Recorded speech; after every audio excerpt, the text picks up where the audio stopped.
What's going on, YouTube? It's your boy, Decoder, and welcome back to another episode of YugiTuber Ruling Quiz. Today, I have my good friend, Gage. How you doing, brother? Oh, dude, I'm doing better than ever, man. Better than ever. Better than ever. How confident do you feel? You know what deck we're talking about today, right? I do. We are talking about those strikers, man. I'm more confident than anything, dude. If it's anything like those questions you were throwing Swag Kage in the last episode, 100% A+, baby. Better than I've ever done in school.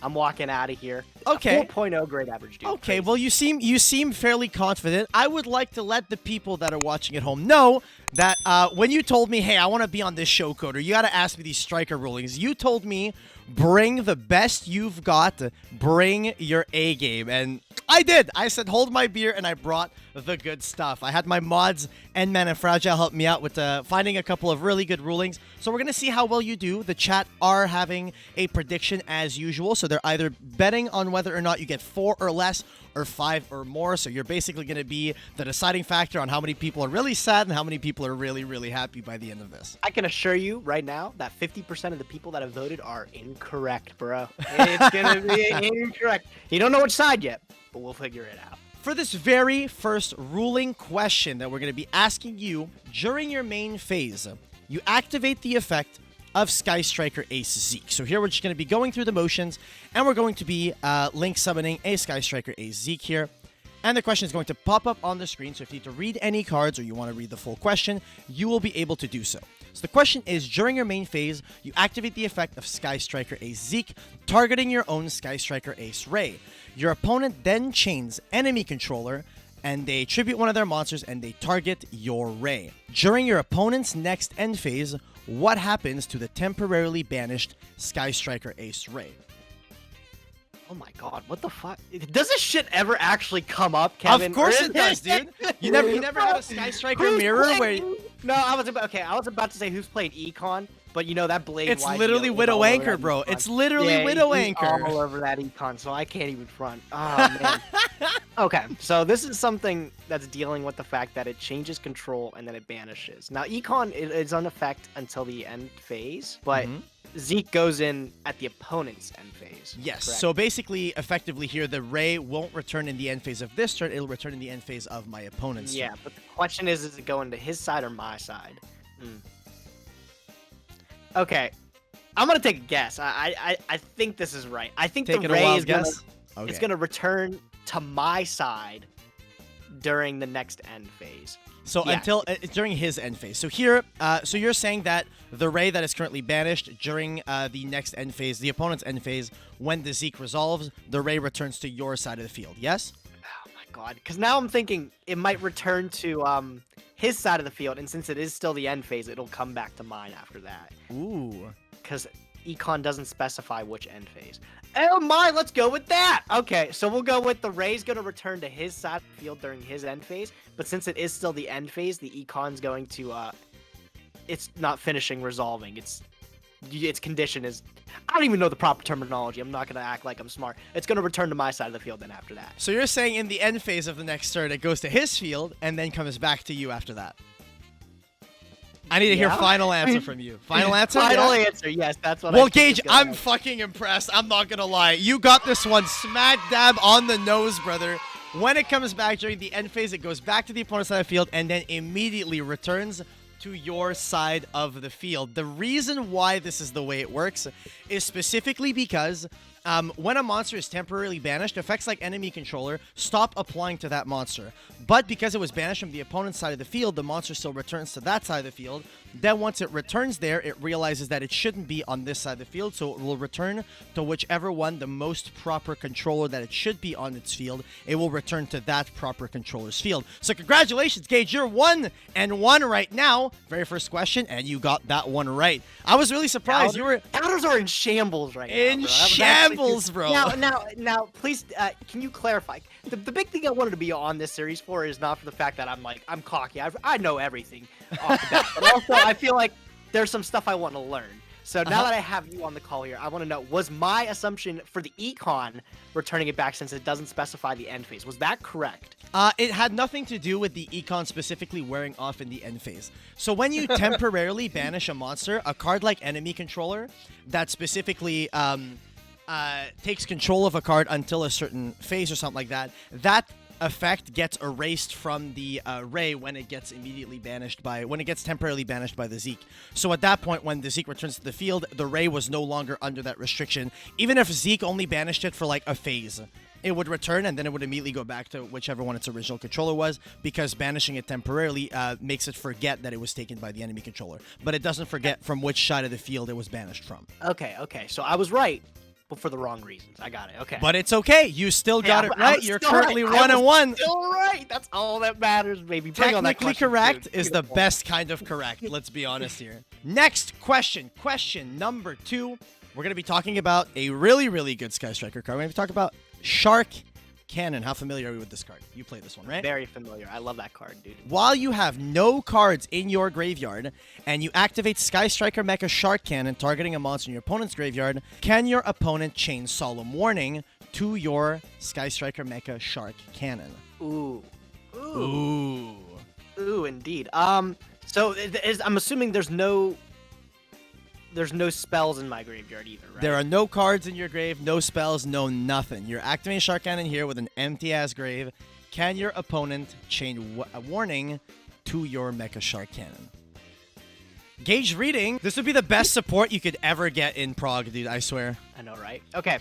So I'm confident in this answer. Okay. My opponent can in fact activate that Solemn Warning because on the text of Shark Cannon it has the text that you can special summon from deck. I mean, not deck. What the fuck? That's not what Shark Cannon does. But you know what I mean. A final answer, the warning can be activated. Well, Gage, how confident are you on this one? On a scale of 1 to 10? I'm like 10 billion% positive. 10 billion% positive. Well, you did a good job. You are allowed to activate the Solemn Warning because the effect of Shark Cannon is an effect that could, when it resolves, special summon a monster from the opponent's graveyard, because you don't know that there's still a possibility that by the time Shark Cannon actually resolves, there could be 3 spell cards in the opponent's in your graveyard, I should say. Easy. That was so simple. Didn't even have to really think about it too hard, bro. Easy clap. All right. Well, I guess you're just too skilled, right? I guess I should give you some harder stuff. Is that what you're telling me? Yeah, this third one better be a curveball. I'm ready for it. Should be a curveball. All right. So currently 2 out of 2. All right.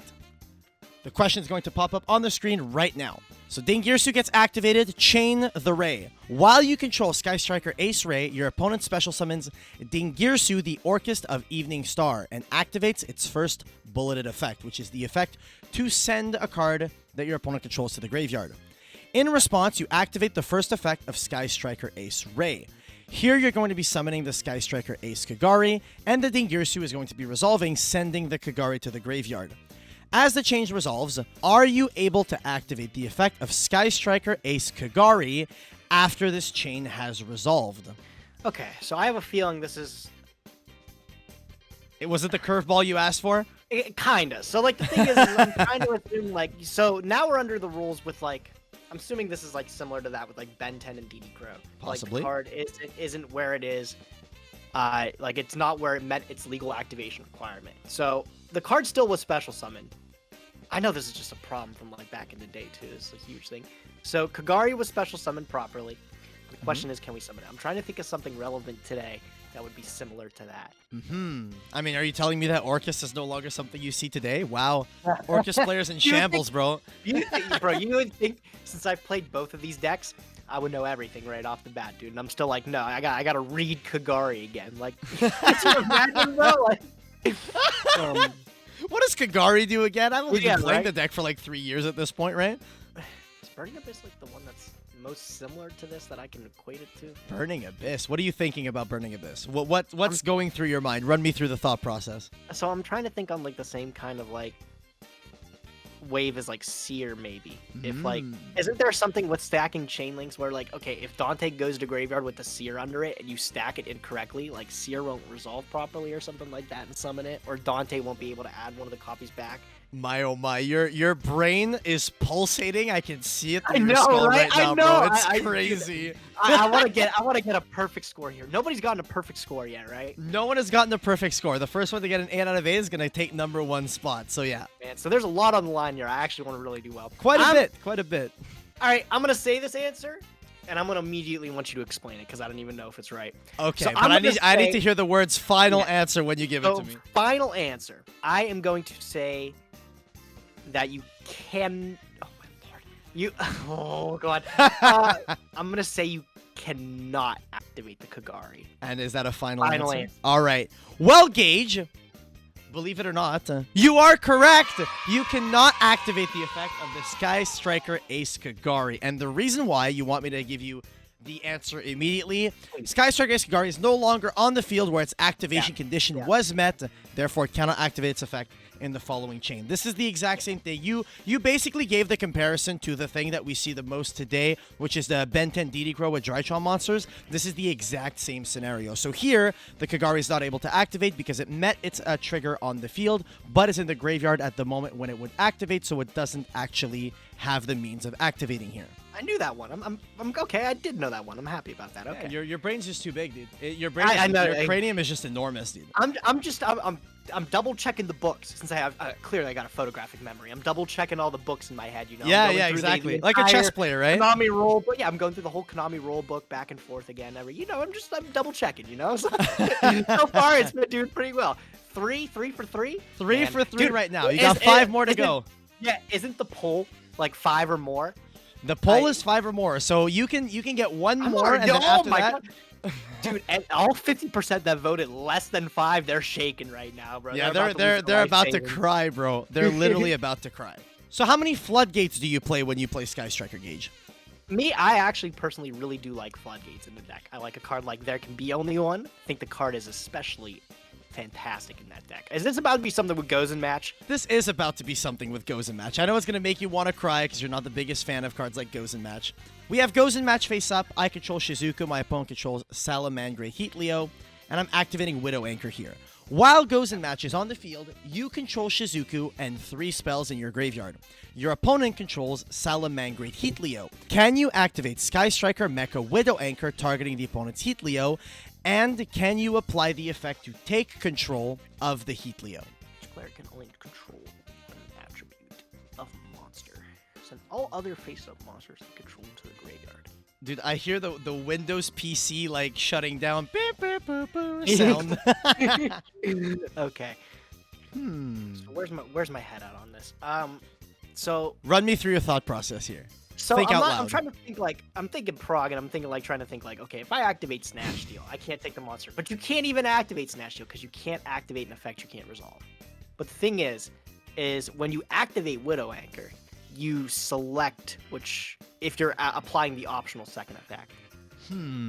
I think okay. Now, this brings up another. Okay, if I take it, then okay, yeah, okay. So here's my final answer. I'm pretty sure. Okay. I'm pretty sure this is right. So. Okay. I believe, yes, you can activate that or choose to use the second effect to take control of a monster. And then once that resolves, Goes and Match, checks the field, and you have to send something to graveyard. Okay, so you've gotten it like 95% correct, so I'm going to give it to you. Guys, that's not good enough to me, baby! I'm gonna give this to you specifically because the part that you got wrong wasn't actually a part of the question. The question was, are you allowed to choose to take control of it? And the answer is yes, you are allowed to choose to take control of it. In this case, what will happen is, yes, the Goes and Match kind of checks the field, but it doesn't allow you to choose which one of the 2 attributes you want to keep. Whichever one is the newest one to have entered your field is the one that immediately needs to be sent to the graveyard.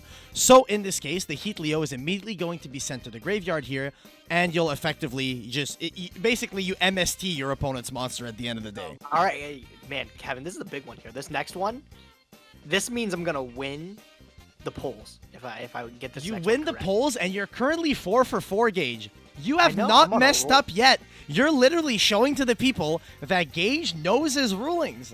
But I know a thing or two about the game. I've been around the block, but I mean, so far you said like the third one was a curveball.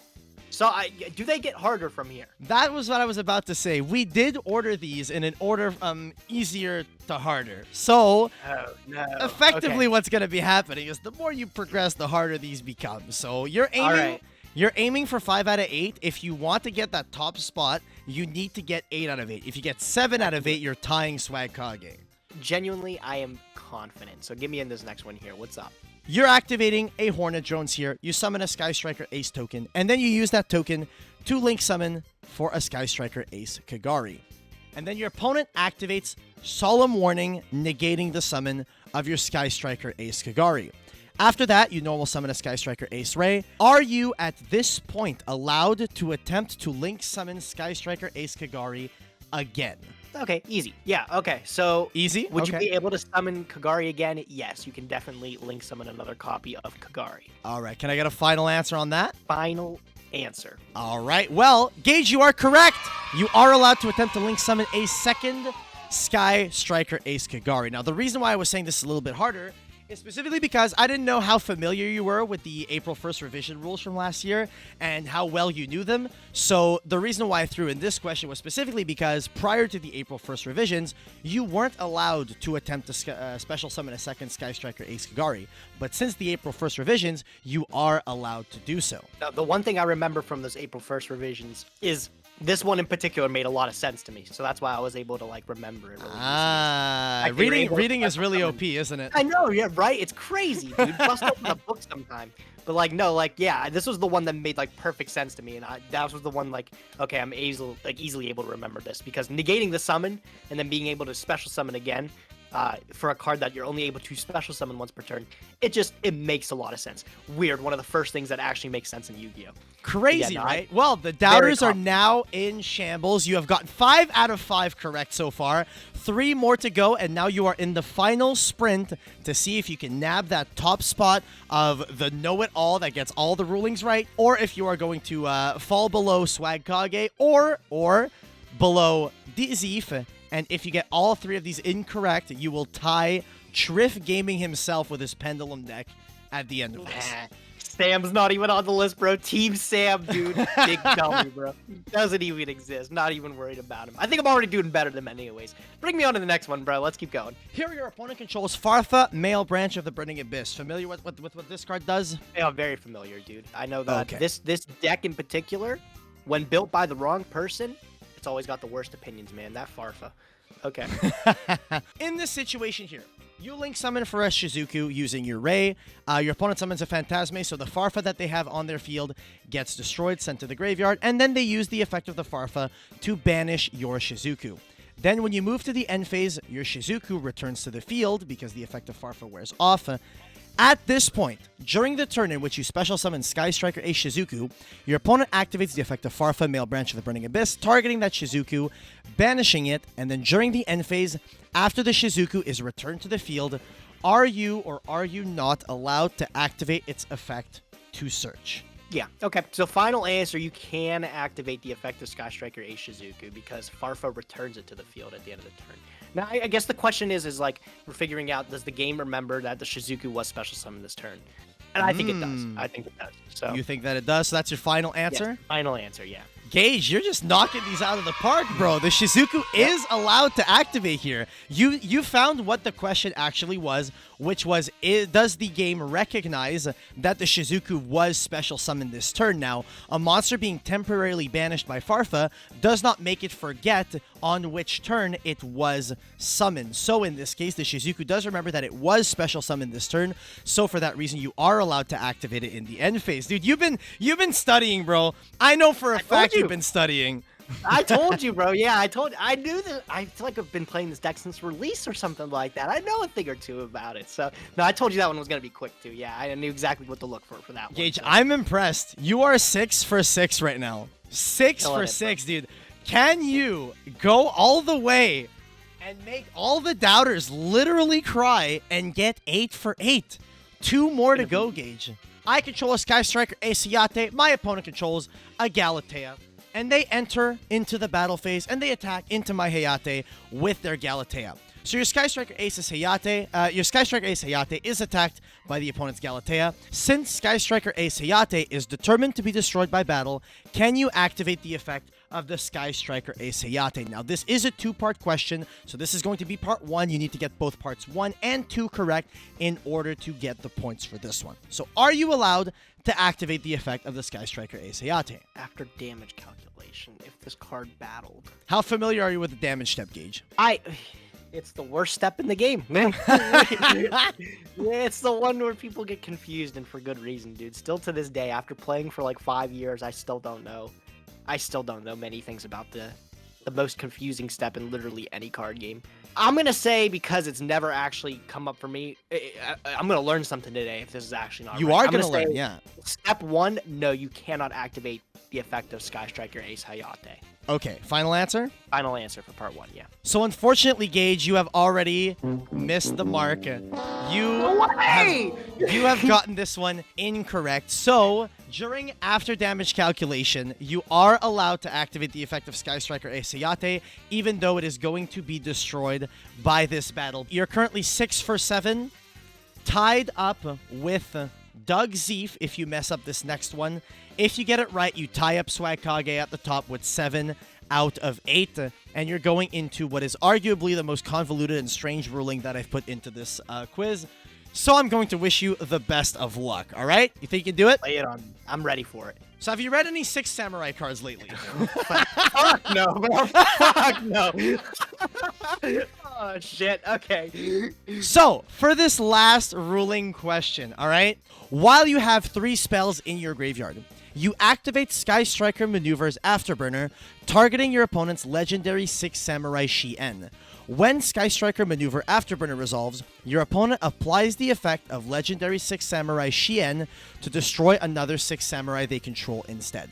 So Shien here reads, if this card on the field would be destroyed by battle or card effect, you can destroy another 6 Samurai monster you control instead. So the question here that is being asked, are you now able to apply the effect of Sky Striker Maneuver's Afterburner to destroy a spell or trap card on the field after your opponent has basically made it so that you destroy the Kizan instead of destroying the Shien with your Afterburners? So the thing is that what I'm thinking about right now is Afterburners missing a very key part text that says, and if you do. Okay. And it says then instead. Now the thing is, you've explained this, and I feel like such a bad coder watcher, bro. You've explained it multiple times, dude. Multiple times. I have. Then, and like, and if, and go figures, the time it matters the most, I've completely forgot.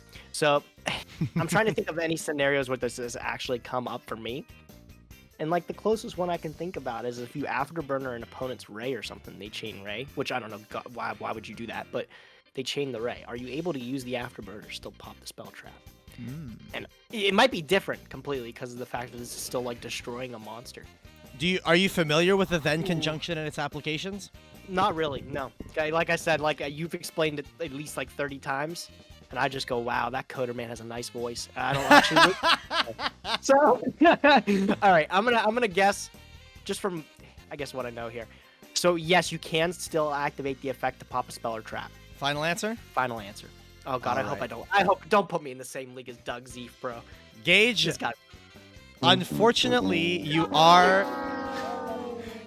going to be put in the same league as Mr. Douglas Zeef himself. Oh, you got to explain this one now, dude. Don't make me look stupid. I will absolutely explain this one. The reason why you are not able to apply the destruction of a spell or trap is because when you resolve of an effect that says do A, then do B, you must successfully perform A in order to then be able to perform B. And if you do, and then are 2 conjunctions that work the exact same way, with the only exception being that and if you do is considered simultaneous, rather than the then conjunction being sequential. So in this case, this was like a 2-part trick question. The first part was to see how well you knew the then conjunction, which is I think where you had your major issue. The other part of it is because I add an extra layer of it because you do still successfully destroy a card, but the thing is, the Kizan here is not being destroyed by the effect of Afterburners. It's simply the Shien that's making it so the Kizan is destroyed rather than the Shien being destroyed, but the Afterburners is not actually applying the destruction on the Kizan. So for this reason, even if the then conjunction worked the way that you thought it did, you wouldn't be able to destroy because you didn't successfully perform Part A in order to do Part B. Well, I can't believe I'm on that same route as Doug Zeef, dude. At least I can probably still beat him in a duel, man. You're tied up with Doug, bro. Tied up with Mr. Zeef himself. So anyways, guys, thank you so much for watching the video. Gage, I hope you enjoyed and I hope you learned something new. And I hope you guys at home also learned something new. How are you feeling? Confident with your 6 out of 8? You really happy with that? I'm feeling really confident too. I feel like the mistakes I made are all learnable things, and I feel like it's good things to learn too. Like I feel like I can never learn enough here. Like I'm still fascinated about that all then and if you do interaction. I feel like I learned something. And hey, man, knowledge is power, what they say. So I walked out of here with something at least. I mean, there you go. 6 out of 8, dude. Good fucking job. Very, very well done. And to any other Yu-Gi tubers that want to get on my show, hit me up on the Twitters, on the Discords, on the Facebooks, on the MySpace, and all that good stuff. Let me know what deck you want to come on and answer some ruling questions about, because I want to get more of you guys on here. So I'll see you guys in the next video. Have a good one, guys. Peace!